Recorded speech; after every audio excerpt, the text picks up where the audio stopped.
د ولسي جرګې د لومړي مرستیال لخوا له داعش ډلې په ملاتړ د امریکا تورنېدل.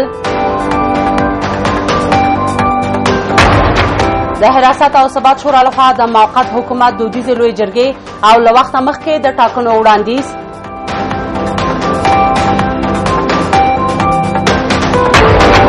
او نوی ډیلي وایي په هندي پنجاب کې برید د پاکستان جیش محمد ډلې کړی.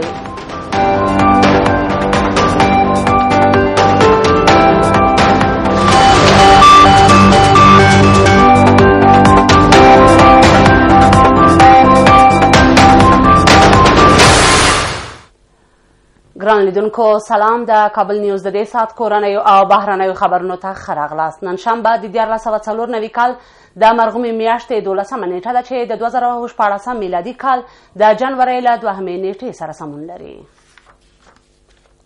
اوس هم پوره خبرونه. د ولسي جرګې لومړی مرستیال وایي له داعش ډلې د امریکایي چارواکو د ملاتړ کره اسناد په واک کې لري. ظاهر قدیر وایي د پاکستان د کورنۍ چارو پخواني وزیر رحمان ملک اقرار کړی چې د داعش ډلې بنسټ په 2015 میلادي کال کې د پاکستان په ګجرانوالا کې ایښودل شوی دی. بلخوا د ولسي جرګې غړي پر افغان حکومت غږ کوي چې د سولې خبرو تر پیل کېدو وړاندې یوه روښانه کړنلاره رامنځته کړي او د هغې پر اساس دغه پروسه پر مخ یوسي. د ولسي جرګې لومړی مرستیال ظاهر قدیر دا ځل د هغو استخباراتي معلوماتو په تړاو یو لړ اسناد وړاندې کړل چې د امریکایي لوړپوړو چارواکو ترمنځ د داعش وسلوالې ډلې د فعالیتونو په هکله تبادلې شوي دي. ظاهر قدیر وایي د دغو اسنادو له مخې بهرنیان له داعش ډلې ښکاره ملاتړ کوي او دې جګړې ته په لوی لاس لمن وهي. د کانګرس درې کمیټو د داعش د غښتلي کولو او د هغوی په هکله د استخباراتي معلوماتو کې د ولسمشر اوباما د لاس وهنې او مستقیم لاس لرو په هکله څېړنې پیل کړې.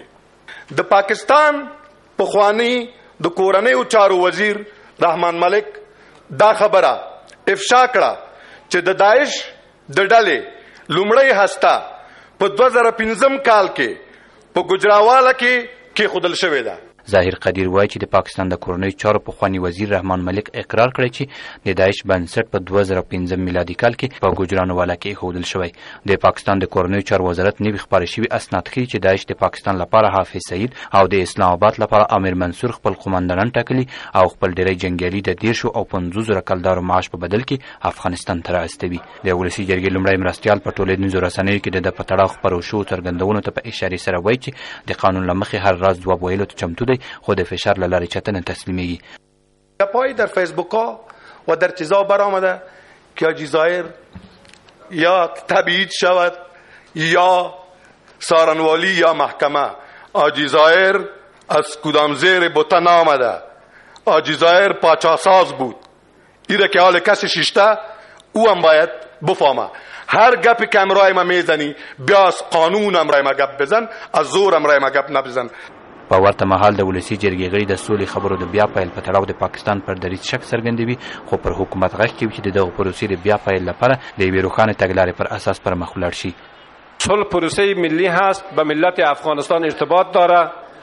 جانب حکومت مکلف است که در پیوند به پروسه صلح و شورای ملی افغانستان نمایندای مردم افغانستان هست اینا را دقیقاً در جریان بگذاره که چگونه صلح و بالاخره ما در پایان صلح برای مردم افغانستان شاهد یک ثبات و امنیت سرتاسری باشیم. نشود که صلح با یک گروه و متباقیش برای افغانستان بازم فاجعه بیافرینه. حکومت دی خپل سولې او جنگ پالیسی او استراتیژي په ډیر دقت او د ملت کور سره په مشوره د ملي ګټو د خوندي کولو پر بنا جوړ کړي.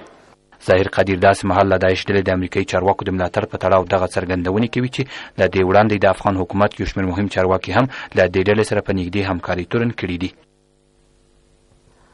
د حراست او ثبات شورا پر وخت د اساسي قانون لوی جرګې دایرول ناممکن بولي او د موقت حکومت دودیزې لوی جرګې او تر وخت مخکې ټاکنو وړاندیز کوي. دغه شورا د ولسمشر له لوري د ولسي جرګې د ټاکنو لپاره له اعلان شوې نیټې سره مخالفت ښیي او وایي په دې ډول به د ټاکنو د پایلو اعلان یو بل کال ته وغځېږي او حکومت یوه مهمه برخه مشروعیت له لاسه ورکوي. د دغه شورا یو تنغړی په اسلام آباد کې د سولې خبرو د بیا پیل لپاره پیلېدونکي غونډې پایلو ته د شک په سترګه ګوري او وایي د طالبانو ترمنځ شته اختلاف ته په پام سره د سولې خبرې دمګړۍ ناممکنې دي.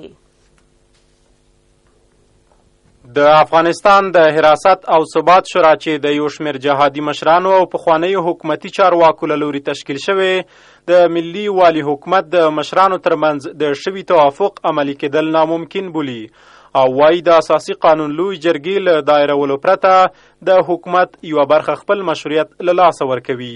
د دغه شورا غړی په راتلونکو شپږو میاشتو کې د اساسي قانون لوی جرګې دایرول ناممکن بولي او وایي حکومت باید د عنعنوي لوی جرګې دایرول موقت حکومت او یا هم له وخت وړاندې ټاکنو څخه یو انتخاب وکړي.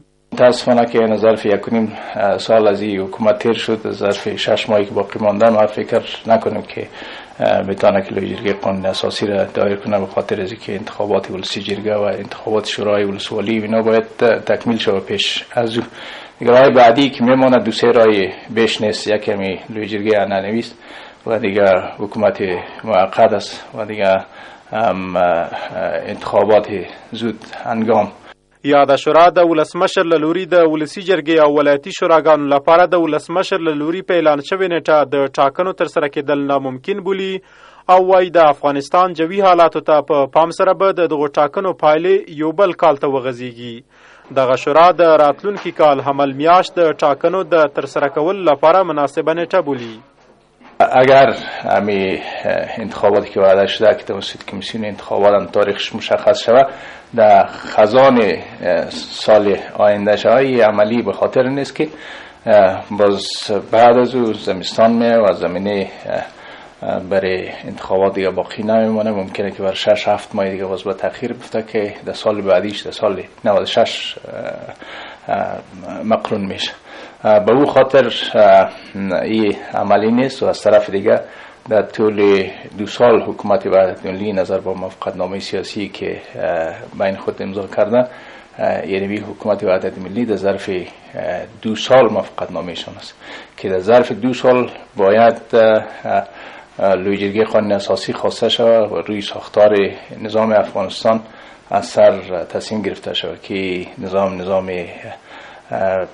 پارلمانی میشه یا نظام ریاستی باقی میمونه، چون شورای اجراییه را ما در قانون اساسی نداریم. د حراست او ثبات شورا د حکومت له لوري د سولې خبرو لپاره پیل شوې هڅې بې پایلې بولي، ځکه په وینای طالبان واحد رهبري نه لري او پاکستان تر دا مهاله خپل صداقت نه دی په ډاګه کړی. امیدواری ما نسبت به این که صلح واقعی در افغانستان بیاید و مذاکرات 2 جانبه و 3 جانبه و 4 جانبه و شکل موافقت‌آمیز پیش بره، این بسیار کم است در شرایط فعلی. از طرف دیگه شما میفهمید که طالبان به نحوی در بسیاری از مناطق جنگ ها را تشدید بخشیده، خصوصا در وقت سرما و در زمستان که در سالهای قبل فقط جنگ ها فشارش در ماهای بهار و تابستان زیادتر بود، اما برخلاف چرونا در اکثر جاها قوی تر شده. جنگ ها را در جنوب، در شمال، در اکثریت جاها ادامه داده. در زمستان هم اونا تقریبا دست بالای داره. به او خاطر ممکنه که بعضی گروپ های از نا حاضر به صلح نشود و این زمینه فعلا وجود نداره که در مذاکرات اونا حاضر شود و یک صلح واقعی وجود بیاد. د افغانستان د حراست او ثبات شورا داسې مهال د موقت حکومت او عنعنوي لوی جرګې دایرول وړاندیز کوي چې د حکومت اجرایي ریاست د راتلونکي کال په جوزا میاشت کې مشروعیت له لاسه ورکوي او د ټاکنو خپلواک کمیسیون ویلي تر دا مهاله د راتلونکو ټاکنو لپاره کافي بودیجه په واک کې نه لري. د طالبانو د فرهنګي کمیسیون مرستیال د پیښور په یو روغتون کې مړ شوی. طالبانو ته نږدې سرچینې وایي چې سید محمد حقانی په پاکستان کې و چې په ناڅاپي توګه د سینې ناروغي ورته پیدا او د شنبې په سهار د پیښور په یو روغتون کې ساه ورکړه. له دې وړاندې د عمران خان په روغتون کې د طالبانو د یوه جګپوړي مشر درملنه شوې ده. د ولسي جرګې غړي وایي د طالبانو ټول مشران په پاکستان کې اوسېږي او د دې ډلې د ناروغانو او د جګړې په ډګر کې د ټپي کېدونکو جنګیالیو درملنه هم په هغه هېواد کې کېږي. د طالبانو د فرهنګي کمیسیون مرستیال ملا سید محمد حقانی د شنبه په ورځ د ورپېښې ناروغۍ له امله د پېښور په یو روغتون کې مړ شوی. طالبانو ته نږدې سرچینې وایي چې سید محمد حقانی ته په پېښور کې د سینې ناروغي پیدا شوې وه چې له امله یې ومړ او ټاکل شوې د نوموړي د جنازې لمونځ په چمن ښارګوټي کې ادا شي. ملا سید محمد حقانی د طالبانو د واکمنۍ پر مهال د اطلاعاتو او کلتور رئیس، د بهرنیو چارو وزارت مرستیال، په پاکستان کې د افغانستان سفیر، د چارو ادارو رئیس او د وزیرانو شورا منشي پاتې شوی و او د طالبانو په اوسني تشکیل کې د فرهنګي کمیسیون د مرستیال دنده په غاړه لرله. د طالب مشر داسې مهال د پېښور په یو روغتون کې مړ کیږي چې پاکستان افغان حکومت ته د طالبانو د ځپلو ژمنه ورکړې. د حقانی له مرګ وړاندې د پاکستان د تحریک انصاف ګوند مشر عمران خان په یوه مرکه کې ویل چې په خپل روغتون کې د طالبانو د یوه جګپوړي چارواکي د سرطان ناروغۍ درملنه کړې ده. افغانان د درملنې لپاره راځي. ما ته دا پته لګېدلې چې زموږ په روغتون کې د افغان طالبانو د مشر علاج هم شوی دی. د طالبانو مشر د علاج له امله ما ته مننلیک هم راولېږه. ما ته پته ولګېده چې د هغه درملنه دلته شوې ده. دا علاج په لاهور کې د شوکت خانم روغتون کې شوی دی. د ولسي جرګې غړي وایي ټول طالب مشران په پاکستان کې اوسي او د ټپیانو او ناروغانو درملنه هم د دغه هیواد په روغتونونو کې کیږي.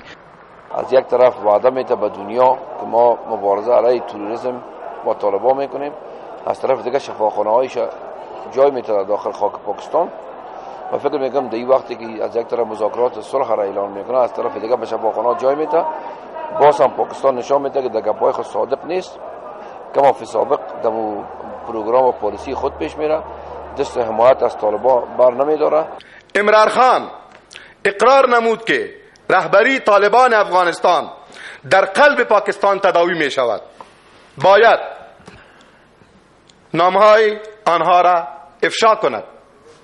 په پاکستان کې د طالبانو د مشرانو د درملنې او پروختونونو کې د هغوی د مرګ خبرونه داسې مهال خپرېږي چې د پاکستان سره ضم د افغانستان دښمنان د پاکستان دښمنان بولي او هم مهاله د افغان طالبانو پر ضد د عملیاتو څرګندونې کوي. په کابل کې د تیر ماښام د ځانمرګ برید له امله تر 25 زیات کسان مړه او ټپیان شول. عیني شاهدان وایي په دې برید کې 6 تنه وژل شول او تر 18 زیات نور ټپیان شول. برید دومره قوي و چې تر 300 متره پورې د خلکو کورونو ته زیان اړولی. د کورنیو چارو وزارت د 18 تنو ټپي کېدل تاییدوي او وایي یو برید کوونکی ژوندی نیولی او د پیښې په تړاو څېړنې روانې دي. ویل کېږي دغه مېلمستون د کابل د والي انجینیر حمد اکرم و.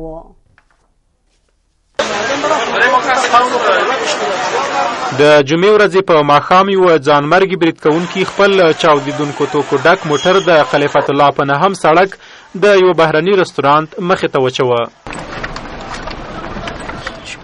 برید کوونکي د همدې لوی او وړو کوڅو ترمنځ د لوژ اردن په نوم دغه فرانسوي مېلمستون په نښه کړ او له چاودېدونکو توکو خپل ډک موټر یې پرې وچوه.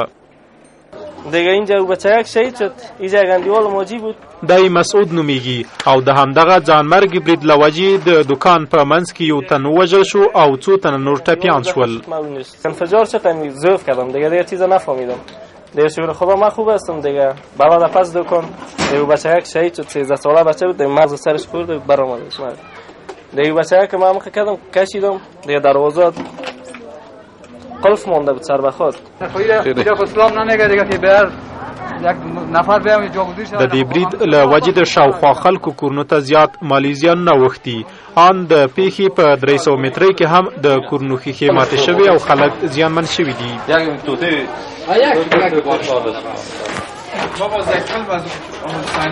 حالت دلخراش بودن دیگه. یک سیافر هم از بین رفته یا 11 است.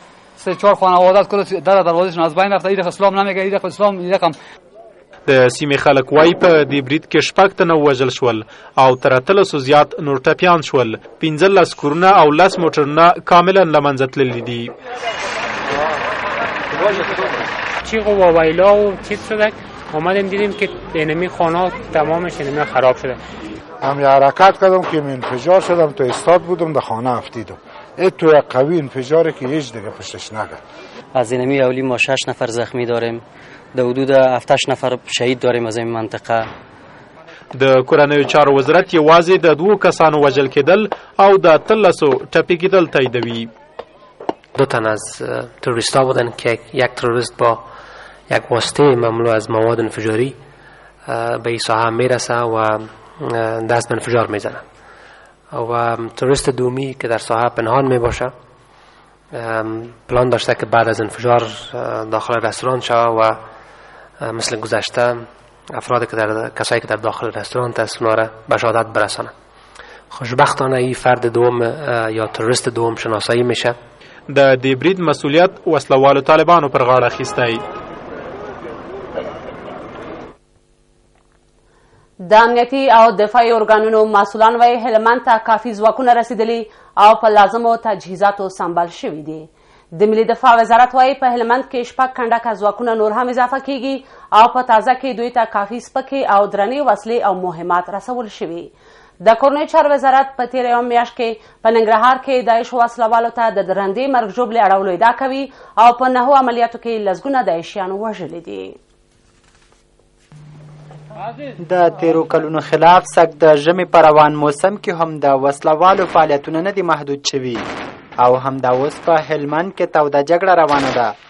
امنیتي چارواکي وایي چې په دې جګړه کې ښې لاسته راوړنې لري او په هلمند کې د وسلوالو ځپلو لپاره تازه دمې سرتیري له کافي تجهیزاتو او مهماتو سره رسیدلي دي. د ملي دفاع او کورنیو چارو وزارت مسؤلان وایي په هلمند او په ځانګړې توګه سنګین کې وضعیت تر کنټرول لاندې دی او همدا اوس هم د غلطه عملیات روان دي. مشخص د ترمیم ګروپونه لیږل شوي دي د کابل نه او په هلمند کې کار کوي. هغه واسطې چې هلته ترمیمیږي ترمیمي او نورې ټولې د هغې نه راباري راوړي کابل ته او په ځای باندې نوې ورکوي. نو دا یو کاملا ښه بازسازي ده د 215 پل اردو لپاره. هنوز هم تمرکز نیروهای امنیتی افغانستان روی ولایت هلمند است. ما در 48 ساعت گذشته 2 عملیات بسیار مهم در ولسوالی سنگین داشتیم که سنگین هنوز هم بخش عمده از تمرکز نیروهای امنیتی افغانستان است. در قسمت اکمالات فرستادن مهمات تجهیزات هر آنچه که نیاز داشته نیروهای ما تکمیل شده. د کورنیو چارو ملي دفاع وزارتونه وایي په ننګرهار کې د داعش وسلوالو ډلې پر ضد عملیات پیل کړي. چارواکي دا ادعا ردوي چې د افغان حکومت په ننګرهار کې د داعش وسلوالو د ځپلو پلان نه لري. د امنیتي مسؤلانو په وینا یوازې په تېره یوه میاشت کې په دې ډلې 9 بریالي عملیات ترسره شوي چې په ترڅ کې لسګونه داعشیانو ته مرګ ژوبله اړولې ده. هدفگیری افراد کلیدی داعش جاهایشان یکی از برنامه‌های عمده نیروهای امنیتی افغانستان است. ما از اول جدی سال روان تا به حال یعنی در 10 روز گذشته 9 مورد عملیات‌های مهم هدفمند را راه اندازی کردیم در ولایت ننگرهار، بخصوص در ولسوالی‌های چین، چپرهار و دیبالا که در این عملیات‌ها شمار زیادی از افراد گروه داعش از بین رفتن به شمول یک فرماندهشان به نام سعید اماراتی. مرکزایشان در چپریار، در چین، در سپینغار، در کوٹ، در خوگیانی، در باگام پچیر، در این ولسوالی مرکزایشان از بین رفتن و به 10 نفرشان کشته شدن، قماندانایشان کشته شدن، رهبرایشان کشته شدن. بنان این عملیات ما جریان دارن. افغان امنیتي چارواکي په ننګرهار کې د داعش پر ضد د پراخو عملیاتو په تړاو دا څرګندونې داسې مهال کوي چې د ننګرهار د شینوارو قومي مشرانو تازه پر حکومت او بهرنیو ځواکونو د داعش پر وړاندې د خاموشۍ له امله سختې نیوکې کړي دي. د امریکا یوې محکمې د افغان سوداګر حکمت الله خادمن 80 میلیون ډالر پانګه کنګل کړې ده. د یاد سوداګر حقوقي سلاکار وایي په کندهار کې د بهرنیو ځانګړو ځواکونو د ماموریت پر مهال پر نوموړي تور پورې شوی و چې د قراردادونو د ترلاسه کولو لپاره بهرنیو ځواکونو ته رشوت ورکوي، په داسې حال کې چې تر اوسه د دغه ادعا لپاره هیڅ اسناد نه دي وړاندې شوي. د ولسي جرګې غړي وایي بهرنیان د افغان ملي سوداګرو په تورنولو سره هڅه کوي په هیواد کې دننه د هغوی د پانګونې او له خلکو سره د مرستې مخه ونیسي. د کندوز له بېځایه شوو او د هلمند له جګړه ځپلو سره د افغان سوداګر حکمت الله خادمن د خیریه مرستې وروسته د امریکا یوې محکمې نوموړی تورن کړ چې په 2009 کال کې د قراردادونو ترلاسه کولو په خاطر بهرنۍ ځواکونو ته رشوت ورکړی. د خادمن حقوقي سلاکار وایي چې د همدې موضوع له امله د متحده ایالاتو محکمې د نوموړي 80 میلیونه ډالر کنګل کړي دي، په داسې حال کې چې د لګېدلي تور په تړاو هیڅ راز اسناد نه لري. پول جناب تقریبا در حدود 77 میلیون دلار است که اونا منجمد ساختن یا بلاک ساختن. این منطق هم نداره و دلایل هم نداره و شواهد هم نداره.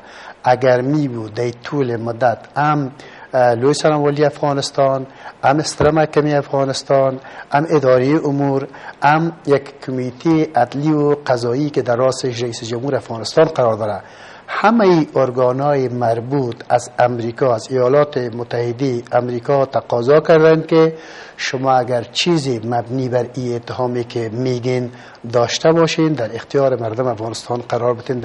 ویل کېږي حکمت الله خادمن په کندهار کې د سپیشل فورس امریکایي ځواکونو د ماموریت پر مهال هغوی ته لوجستیکي اکمالات کول چې پر نوموړي د یاد تور تر لګېدو وروسته هغه مهال هم د 2 میاشتو لپاره په بګرام کې زنداني و.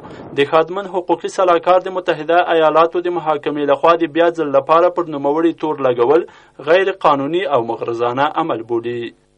عملکرد دستگیری و درخواست مجدد تحقیقات از آقای شادمن غیر قانونی و غیر منطقی بوده از آغاز تا به امروز. متاسفانه از طریق رقبای تجارتی بالاخره از طریق سیگار این موضوع تحریک شده. نه سیگار اسناد و دلایل و شواهد داره و نه کسایی که راپور دادن. بل پلو د ولسی جرګې غړي وایي د متحده ایالاتو د محاکمې لخوا د یو افغان سوداګر د پانګې کنګل کول او پر نوموړي د رشوت د تورونو لګول د نورو افغان سوداګرو پر روحیه منفي اغیزه کوي. وکیلان وایي امریکا باید د هغو کسانو پانګې کنګل کړي وای چې د افغانستان په نامه شوې مرستې خپلو جیبونو ته اچولې دي. د تعجب خبره دا ده چې د امریکا جنرالانو د امریکا د افغانستان د حکومت د مامورینو سره یو ځای په سوونو میلیارډونو ډالر دلته غلا کړه، چورې که چپاولې کوي. هیڅوک محکمې ته نسو معرفي د امریکا لخوا. یو ځوان چې په افغانستان کې د کونډو بېوزلو بېیتیمانو سره کومک کوي، همکاري کوي، متاسفانه چې دا هم د دوی در بخالت تر نظر لاندې راغلی او غواړي چې دا هم یو ور بیا په خپل تورو زندانونو کې واچي، خدای نه خواسته، او یا ورته مشکل جوړ کړي. بدبختانه په دې وطن کې که څوک مرسته او کومک کوي یا د حکومت یا د نور د خاصه توطیه او د دسیسې ورته جوړیږي، په دې هکله باندې د ولسي جرګې توجه غواړو. هغه یو په کندهار کې یو ځوان هلک دی، خو هر چا ته خیر رسیږي او ډېرو مسکینانو سره په افغانستان په هر کونج کې کومک کوي، خو د تجارت خپلې پیسې پیدا کړي دي، نن ورته غم دی خپلې پیسې په دې وطن کې څوک خوړی نه شي. د متحده ایالاتو د محکمې لخوا پر یو افغان سوداګر د رشوت تورونه داسې مهال را برسېره کیږي چې دغه افغان سوداګر په دې وروستیو کې د خپلو خیریه مرستو او د کندوز بې ځایه شوو ته د ځای او سرپناه برابرولو له امله په خلکو کې ځانګړی محبوبیت پیدا کړی. په لومړي ځل په افغانستان کې د زړه ناروغۍ سل بریالي عملیات ترسره شوي. په پلازمینه کابل کې د یو خصوصي روغتون مسؤلان وایي چې د عملیات د ګاونډیو هیوادونو په پرتله په کمه بیه او د ټولو لازمو امکاناتو په درلودلو سره بریالي ترسره کړي دي. بل پلو د عامې روغتیا وزارت د روغتیا په برخه کې دا یو مهم پرمختګ بولي او وایي چې له دې وروسته به اړتیا نه وي چې هیوادوال د زړه د ناروغۍ د درملنې لپاره بهرنیو هیوادونو ته لاړ شي. په داسې حال کې چې د زړه ناروغیو د درملنې لپاره ډیری ناروغان بهرنیو هیوادونو ته ځي، په لومړي ځل په پلازمینه کابل کې یو خصوصي روغتون توانېدلی چې د زړه سل پرانیستي عملیات په بریالیتوب ترسره کړي. د امیري کمپلیکس په نوم د دغه خصوصي روغتون مسؤلان وایي چې له شاوخوا 6 میاشتو راهیسې یې کار پیل کړی او پر دې بریالي شوي چې د ګاونډیو هیوادونو په پرتله په کمه بیه او د ټولو لازمو امکاناتو په درلودلو سره د زړه ناروغۍ سل عملیات بریالي ترسره کړي. خوشبختانه تقریبا په مدت 6 میاشتو کې زموږ د زړه عملیاتونه اوپن هارت سرجري چې له سلو نه اضافه شول او نه تنها تعداد سلو نه اضافه شوي بلکې موافقانه اجرا شوي دي او د دې ترڅنګ تقریبا په حدود 400 نه زیات انجیوګرافي انجیوپلاسټي هم اجرا شوي دي. د دغه روغتون مسؤلان وایي که حکومت ورسره همکاري وکړي د روغتیا په برخه کې به ډېرې ستونزې حل کړي. بلخوا د عامې روغتیا وزارت چارواکي دا د روغتیا په برخه کې یو مهم پرمختګ بولي. چارواکي وایي له دې وروسته به اړتیا نه وي چې افغانان د زړه ناروغیو د درملنې لپاره ګاونډیو هیوادونو ته لاړ شي.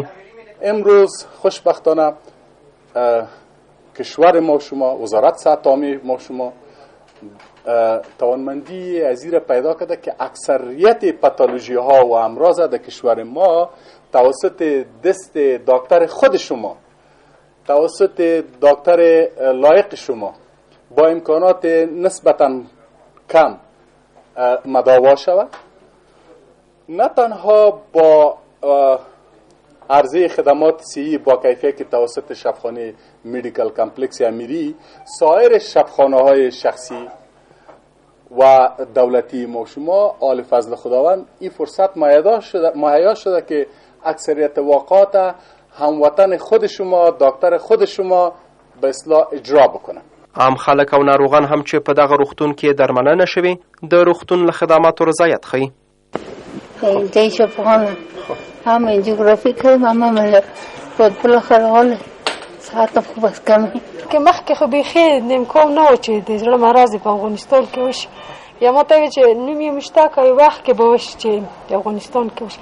ما خدا زده بیا هم بتلله هغه ته د فرانسویانو ته بوله، هندیانو ته هم بتله، پیسې ډېرې وختې، یعنې بیا هم بیخي پرېښوله، بیخي پاتې شوله، یعنې رنځ بیا اوه میاشتې کې چې په سره میاشت کې مې رجسټر کړي د بخارج صاحب مالیات خلاص شو.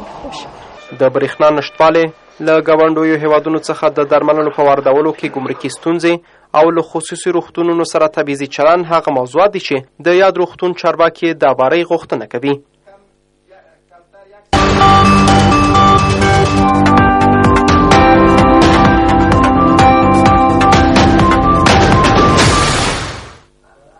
بیا هم ښه راغلاست. نوی ډیلی وایي په هندي پنجاب کې برید د پاکستان جیش محمد ډلې کړی. د هند کانګرس ګوند له حکومته غواړي چې له اسلام آباد سره په اړیکو بیا غور وکړي. دا برید چې د پنجاب په پټانکوټ هوایي اډه وشو د 4 بریدګرو او 2 ساتونکو په وژنه پای ته ورسید. له برید وروسته د هند په پنجاب او جموع ایالتونو کې بیړنی حالت اعلان شو. په بلوچستان کې د ورکو کسانو کورنۍ وایي چې په 2015 کال کې 414 کسان په زور ورک شوي دي. نصر الله بلوچ چې د ورکو بلوچانو غږ ادارې مشر دی وایي چې په 2015 کال کې چې 2 ورځې مخکې پای ته ورسید د 150 بلوچانو مړي موندل شوي دي. دغه بلوچ مشر وایي په تیرو 9 میاشتو کې لا 2000 ډېر بلوچان نیول شوي او 204 وژل شوي دي. نصر الله بلوچ د پاکستان د حکومت دا خبره ردوي چې ګواکې د ورکو کسانو کورنۍ خبرې کړې دي.